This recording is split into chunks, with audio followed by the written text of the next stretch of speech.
आज हम लोग बात करेंगे कुछ महत्वपूर्ण छंद, उसकी परिभाषाओं और सरलतम उदाहरणों पर, जैसे कुंडलिया, दोहा इत्यादि पर।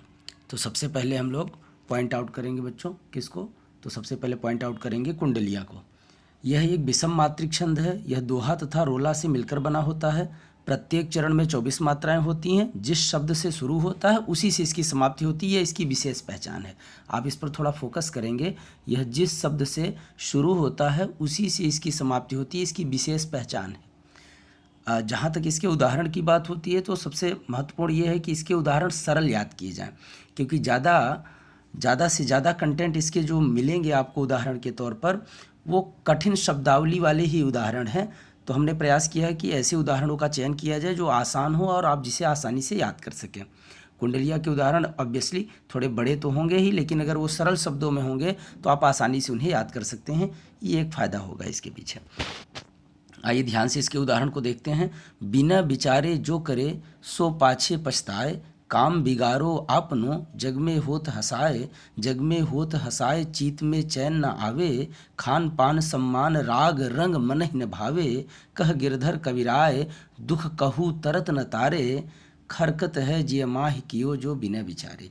ये एक बढ़िया और सरल उदाहरण है। अगर आप इसे दिमाग में रखते हैं, 2 बार 3 बार आप पढ़ेंगे, ऑब्वियसली आपको क्या हो जाएगा, याद हो जाएगा। कंटेंट बड़े ही होंगे कुंडलियों के, लेकिन शब्दावली आसान आप चयन करें। ऐसे पद का चयन करें, ऐसे उदाहरण का चयन करें जिनमें शब्द आसान हो। 2 या 4 बार पढ़ने पर आपको वो याद हो जाए। बस इतनी बात आपको ध्यान में रखनी है। आइए आगे बढ़ते हैं। अब देखते हैं हम लोग सोरठा। सोरठा बहुत आसान होता है। यह दोहे का उल्टा होता है। अब दोहे का उल्टा है तो ऑब्वियसली इसके विषम चरण मतलब पहले या तीसरे चरण में 11-11 मात्राएं, और सम चरण मतलब दूसरे या चौथे चरण में 13-13 मात्राएं होंगी। बस इतनी सी बात याद रखना है सोरठा के बारे में। तो सोरठे के भी बहुत सारे उदाहरण आपको देखने को मिलेंगे। उनमें जो आसानी से, जिनके सहज अर्थ आपको समझ में आ जाए, उनका चयन करना चाहिए। जैसे मैंने यहाँ लिया है, सुन केवट के बैन प्रेम लपेटे अटपटे, बेहसे करुणा ऐन चितह जानकी लखन तन। बस इतना आप याद रखिए। महत्वपूर्ण है, सरल है, आसानी से आपको याद हो जाएगा। आइए अगले और महत्वपूर्ण छंद की ओर बढ़ते हैं। यह है हमारे लिए दोहा।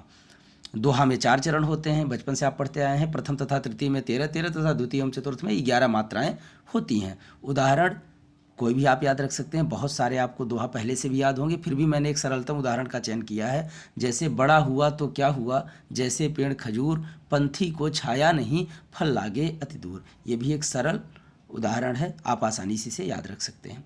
मैंने उन छंदों का चयन किया है जो छंद बार बार आपकी परीक्षा में पूछे जाते रहे हैं, अति महत्वपूर्ण हैं। कुंडलिया, सोरठा और दोहा।